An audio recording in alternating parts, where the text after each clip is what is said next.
서구문명에서 유명한 작품 중에 오디세이가 있습니다.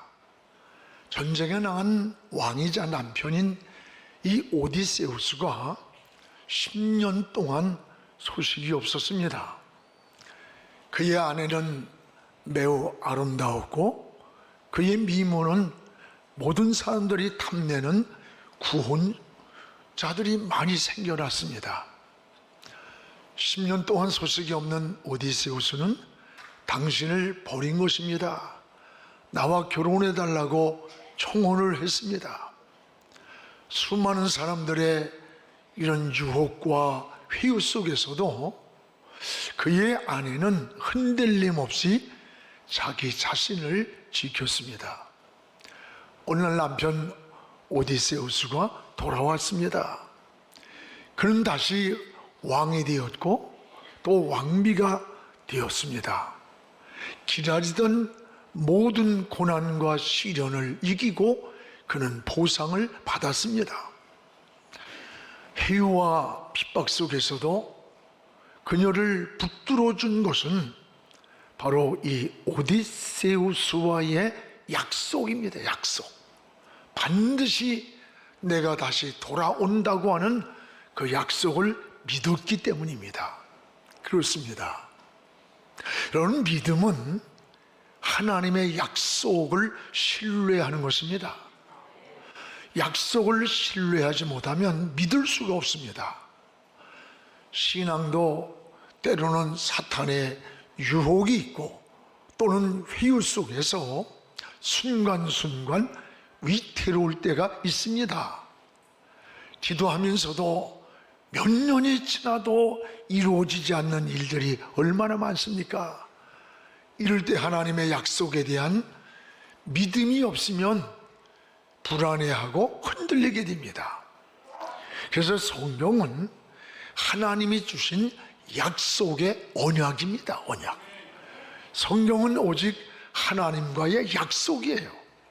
그 약속을 믿고 지키는 것이 바로 신앙입니다.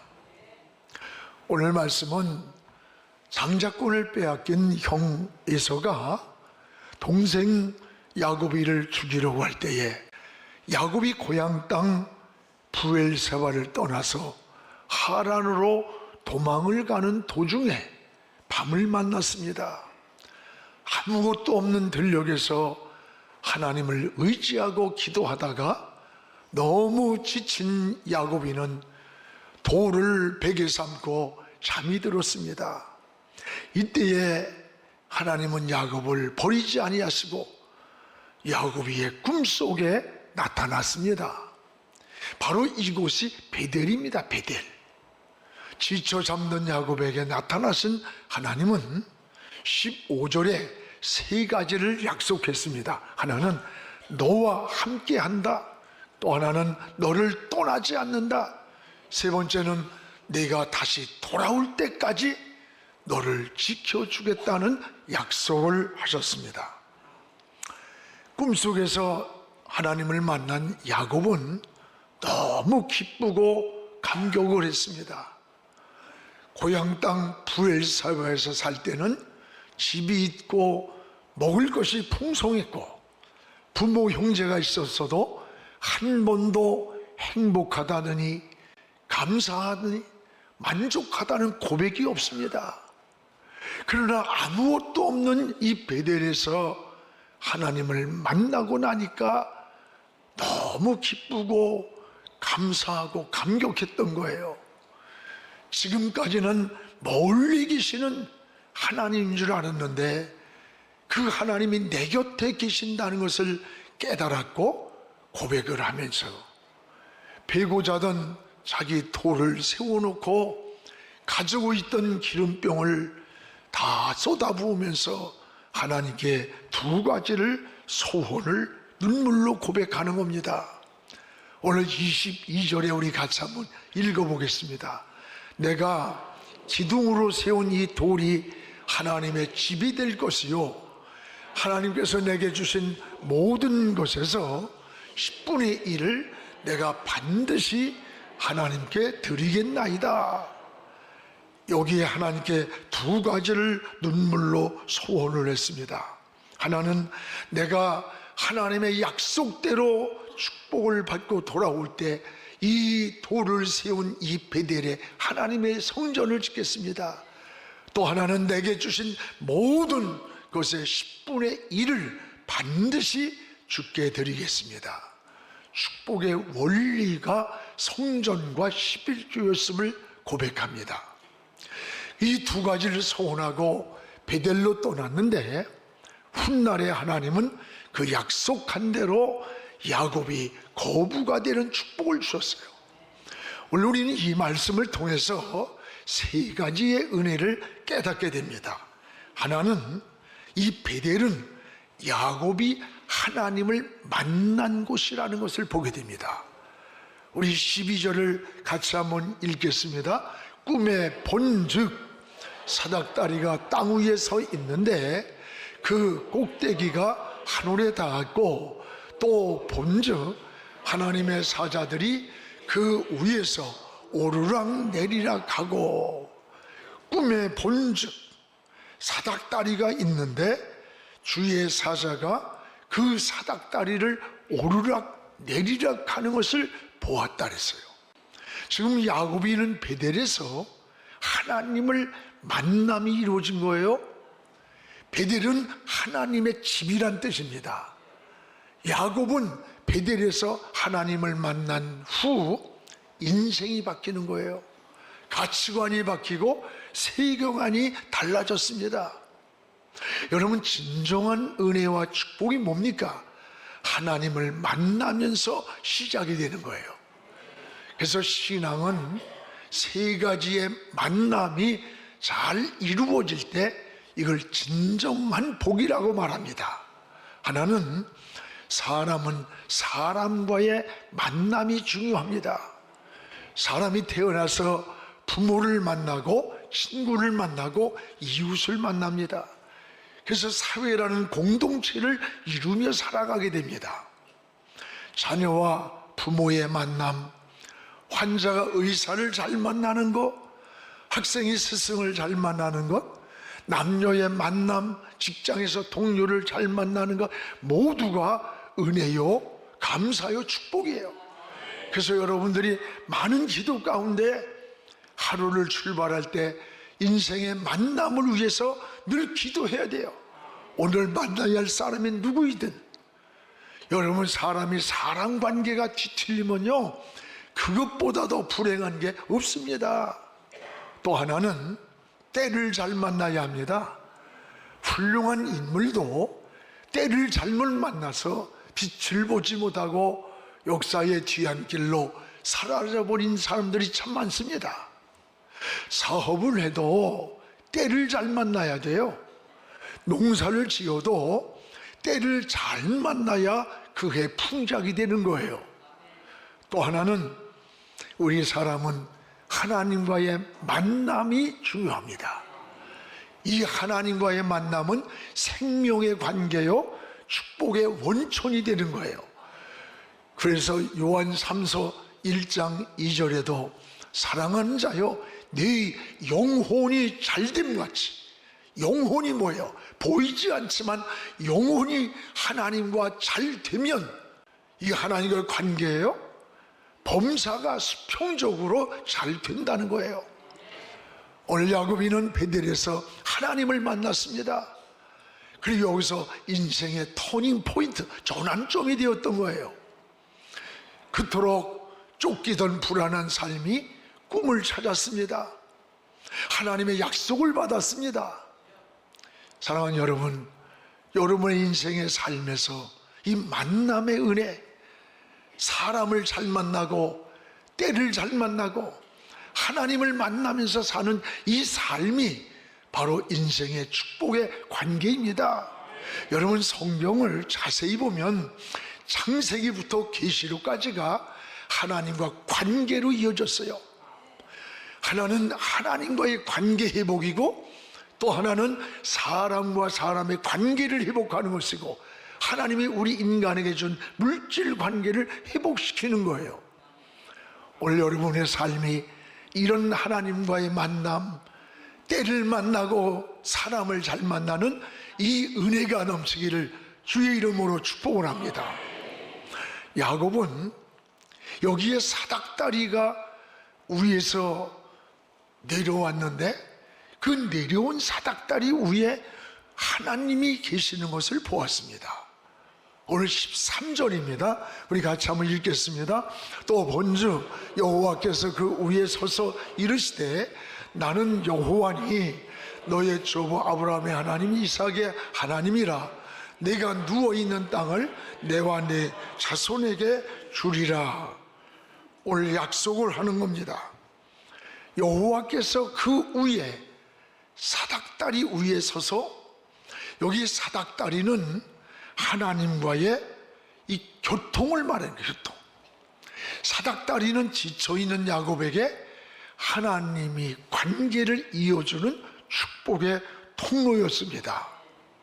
저는 어렸을 때에 시골에서 높은 곳을 올라가기 위해서 이 사닥다리를 사용했던 기억들이 아주 생생해요. 이 사닥다리는 올라갈 수 없는 곳을 올라갈 수 있도록, 내려갈 수 없는 곳을 내려갈 수 있도록 가교 역할을 하는 것, 이게 사닥다리예요. 근데 오늘 지금 야곱이는 지쳐 쓰러져 있는 그 속의 꿈 가운데 사닥다리가 내려오더니 거기에 주의 사자가 오르락 내리락 하는 하나님을 만나는 거예요. 우리는 늘 사닥다리와 같은 하나님과의 영적 교통, 이 영적 교통이 늘 있어야 되는 거예요. 야곱은 고향에서는 느끼지 못한 은혜입니다. 하나님을 만나고 얻은 오늘 기쁨임을 볼 수가 있습니다. 여러분, 신앙은 늘 하나님과의 영적인 사다리로 이 축복의 통로가 열려야 되는 거예요. 이게 은혜인 겁니다. 여기 야곱이가 본 이 사다리는 영적 회복이에요. 회복. 하나님과 영적 통로, 영적 교통이에요. 그래서 12절에 보면 야곱이는 사다리를 주의 사자가 오르락 내리락 하는 모습을 보았던 거예요. 여러분, 오르락 내리락, 사다리 위를, 성경은 우연히 기록된 것이 없습니다. 1.1획도 가감한 대로 하나님 앞에 벌을 받는다 그랬어요. 근데 오늘 사다리 위에 주의 사자가 위에서 내려와야 할 텐데 먼저 오르락 내리락. 저는 이 말씀을 읽으면서 전에 굉장히 은혜를 깨달았어요. 여러분, 당연히 위에서 내려와야 할 텐데 주의 사자가 왜 순서가 바뀌었을까? 아닙니다. 이것이 바로 하나님의 축복의 열쇠라는 사실이에요. 여러분, 신앙은 먼저 오르락입니다. 우리 인간의 간구와 소원과 기도와 믿음과 충성을 하나님께 올리는 거예요. 그리고 하나님은 그것을 받으시고 축복을 다시 내려주는 겁니다.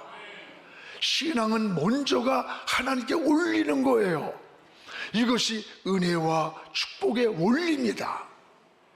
여러분, 기도를 올리고 믿음을 올리고 예배를 올리고 충성을 올리는 거예요.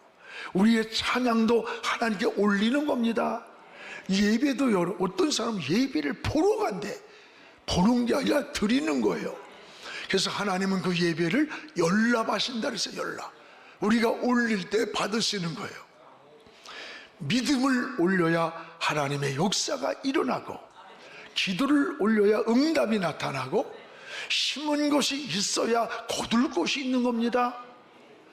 오늘 주의 사자가 오르락 내리락 하면서 여러분의 기도와 찬양과 예배, 감사와 충성을 하나님이 받으시는 거예요. 그리고 다시 하나님의 은혜로 우리에게 내려주시는 겁니다. 이것이 하나님 은혜예요. 계시록 8장에도 성도들이 하나님께 기도를 드릴 때 천사가 내려와서 그 기도하는 것을 금향로에다 담는 거야. 담아가지고 하나님의 보좌로 올렸다는 겁니다. 이걸 사도 요한이 보았던 거예요. 여러분, 신앙은 먼저 하나님께 올리는 것임을 기억하시기 바랍니다. 기도를 올릴 때 하나님의 응답이 내려옵니다. 믿음을 올릴 때 하나님의 역사가 나타나는 거예요. 심은 것이 있어야 거둘 것이 있는 거예요. 이것이 신앙의 원리인 것입니다. 사랑하는 여러분, 우리는 야고보는 주의 사자가 여기에 나타나서 이 사닥다리에서 오르락 내리락 하는 걸 체험한 거예요. 그래서 사랑하는 여러분, 여러분도 이 오르락 내리락의 열쇠를 잘 사용하시기 바랍니다. 우리는 기도할 때에 하나님 건강 주시면, 축복해 주시면, 능력 주시면 충성하겠습니다, 이렇게 고백을 해요. 아닙니다. 이미 주신 은혜를 먼저 깨달아야 되는 거예요. 그게 은혜를 아는 사람이에요. 그래서 우리도 찬양을 드리는 거예요. 예배를 드리는 거예요. 기도를 올리는 거예요. 우리가 모든 걸 깨닫고 보면 하나님은 이미 우리에게 다 내려주신 은혜입니다. 이미 주신 은혜를 깨닫고 기도를 드리고 감사를 드리고 예배를 드릴 때 하나님이 그것을 받으시고 은혜를 다시, 하나님의 은총을 우리에게 내려주시는 겁니다.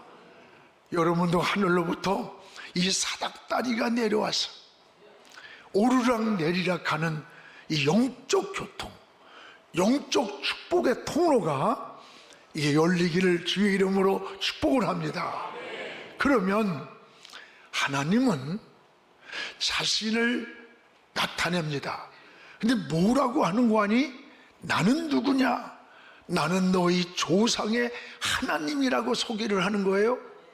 오늘 13절을 우리 같이 한번 읽겠습니다. 또 본즉 여호와께서 그 위에 서서 이르시되 나는 여호와니 너의 조부 아브라함의 하나님, 이삭의 하나님, 너 야곱의 하나님이라. 오늘 여러분, 성경의 큰 뜻을 나타낼 때마다 나는 누구냐?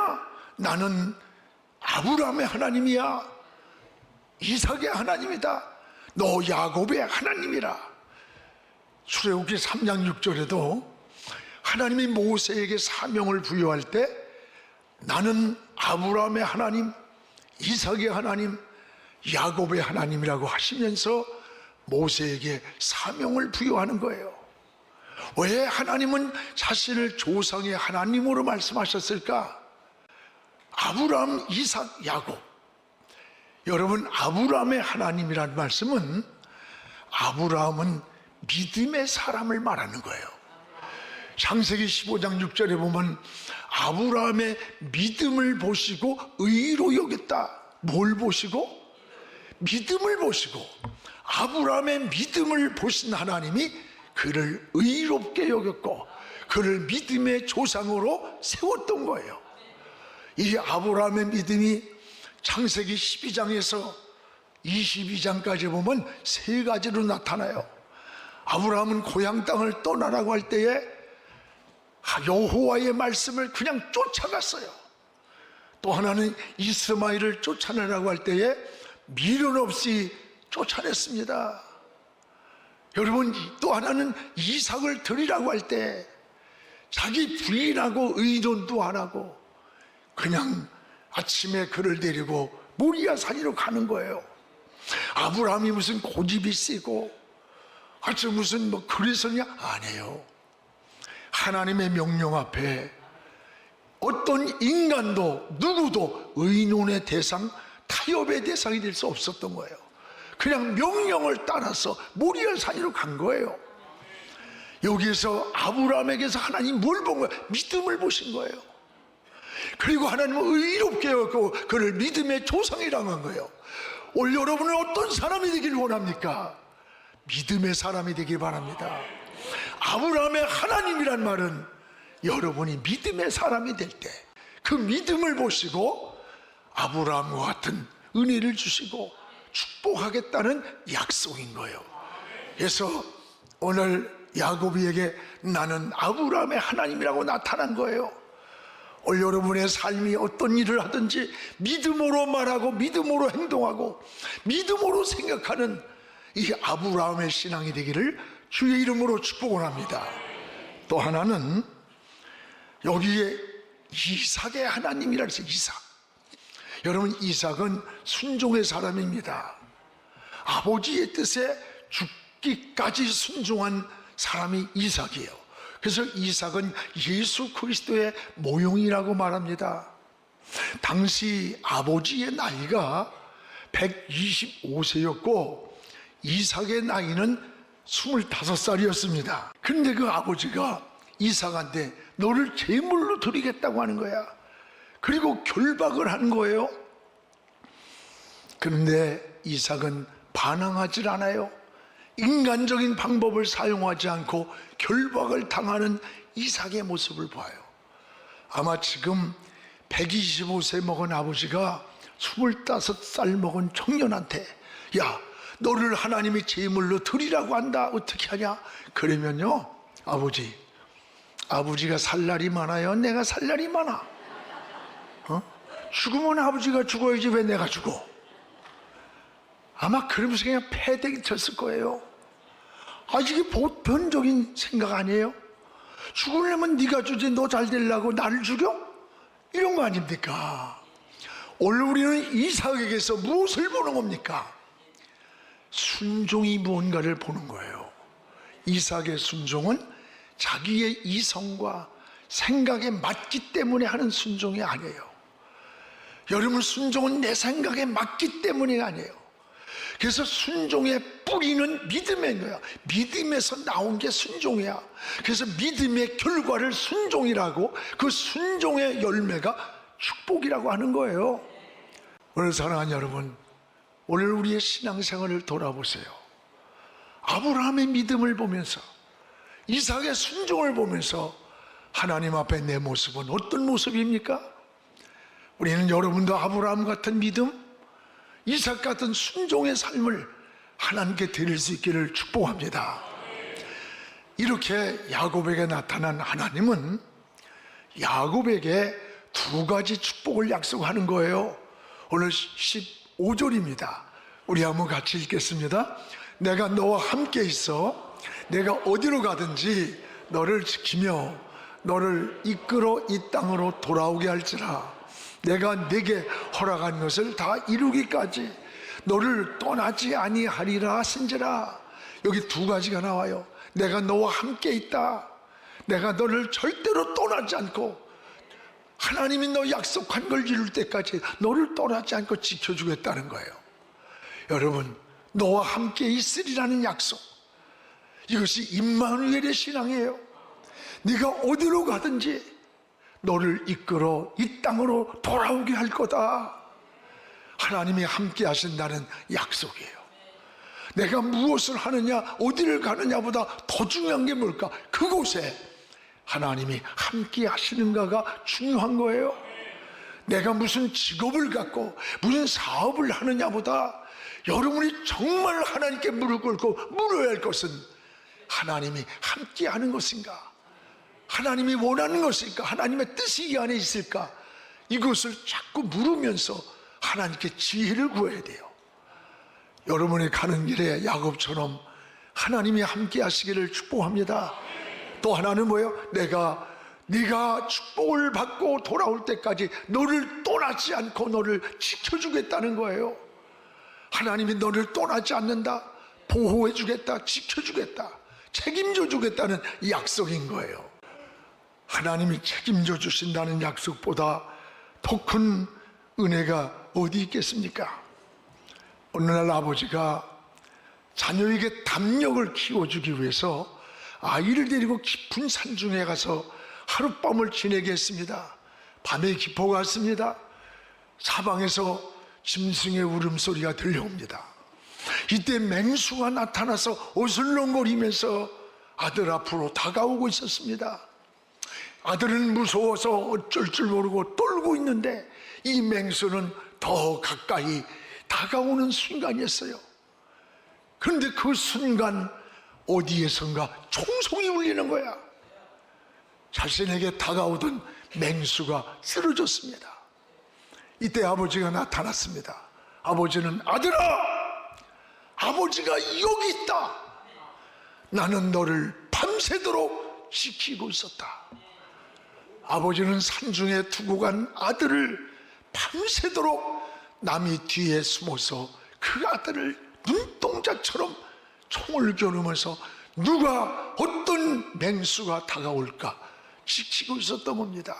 그렇습니다. 여러분, 하나님은 결코 우리를 위험하게 홀로 두지 않습니다. 이게 임마누엘의 신앙이에요. 눈동자처럼 지키고 있음을 말씀하는 거예요. 외롭게 가는 야곱의 인생길을 하나님이 홀로 걸어가게 하지 않았어요. 여러분이 살아가는 인생길도 평탄한 길만은 아닙니다. 때로는 복벽 같은 장애물이 우리 인생을 넘어뜨리고 우리의 삶을 무너뜨릴 때도 있어요. 때로는 야곱처럼 고달픈 인생의 길을 걸어갈 때도 있어요. 그러나 하나님은 우리를 버리지 않습니다. 홀로 두지 않습니다. 하나님이 함께 하신다는 약속이에요. 하나님이 지켜주신다는 약속인 겁니다. 하나님이 함께 하시면 됩니다. 이것이 하나님의 은혜요, 사랑이요, 축복인 것입니다. 사랑하는 성도 여러분, 하나님을 만난 그리스도인들은 이 세상의 변화에 휩쓸려서 동화되는 것이 아니라 이 세상의 변화를 주도해가는 게 이게 하나님을 만난 그리스도인들의 삶인 거예요. 물결 따라 세상 따라 흘러가는 게 아니에요. 역류해가는 거예요. 우리 진정한 그리스도인들은 좋은 직장을 찾아서 헤매이는 것이 아니야. 그리스도인이 들어감으로 그것이 좋은 직장으로 변화되는 겁니다. 여러분, 하나님의 사람은 축복의 땅으로 들어가려고만 하는 게 아니에요. 여러분이 들어감으로 그 땅이 축복의 땅으로 변화되는 거예요. 성경에 누가 그랬어요? 요셉이 까닭에 애굽 사람까지 복을 받았어요. 오늘 야곱이 까닭에 삼촌 라반이 복을 받은 겁니다. 이것이 하나님의 자녀의 특권인 거예요. 우리 자녀가 가진 특권이에요. 여러분이 어느 직장에 갔는데 그 회사가 막 일어나는 거야. 여러분이 어느 사업장에 갔더니 그 사업이 불려서 일어나는 거야. 너를 축복하는 자를 축복하겠다는 거야. 저 애굽 사람이 좋아서 복을 준 게 아니에요. 삼촌을 좋아서 복을 준 게 아니야. 야곱을 축복하기 위해서 하란 땅에 있는 삼촌에게 복을 줬고, 요셉을 축복하기 위해서 애굽 사람까지 복을 받은 거예요. 베델에서 야곱이 만난 이 하나님이 누굽니까? 바로 여러분의 하나님임을 고백하시기 바랍니다. 그 하나님이 여러분의 등 뒤에서 눈동자와 같이 우리를 지키고 있음을 감사하시기 바랍니다. 우리는 그분을 의지하고 힘들고 지치고 어려울 때에 다시 일어설 수 있기를 주의 이름으로 축복합니다. 걸어가신 우리 아버지 고맙습니다. 우리가 때로는 인생길이 야곱이 걸어가는 길처럼 돌배를 돌베개 베고 잠든 것처럼 삶이 지치고 곤고할 때가 있고, 하나님 아버지, 삶에 두려움과 불안과 낙심이 있을 때도 많습니다. 이런 길을 걸어가면서도 두려워하지 않고, 이런 길을 가면서도 평안한 길은 주께서 우리와 함께 하심을 고백하고 주님이 우리를 떠나지 않는다는 약속을 깨닫게 하여 주시옵소서. 아버지 하나님, 날마다 하나님과 만남이 있게 하시고, 하나님 좋은 사람을 붙여주시고 좋은 때를 붙여주셔서 하나님과 늘 동행하는 삶이 되게, 은혜의 삶이 되게 하나님 허락하여 주시옵소서. 오늘 나는 아브라함의 하나님, 이삭의 하나님이라고 했사오니 오늘 아브라함 같은 믿음의 사람들이 되게 하시고, 아브라함 같은 신앙의 사람으로 살게 하시고, 이삭처럼 순종하며 믿음의 길을 잘 걸어가는 하나님의 사람들로 저희들이 소개하여 주시옵소서. 예수님 이름으로 기도하옵나이다. 아멘.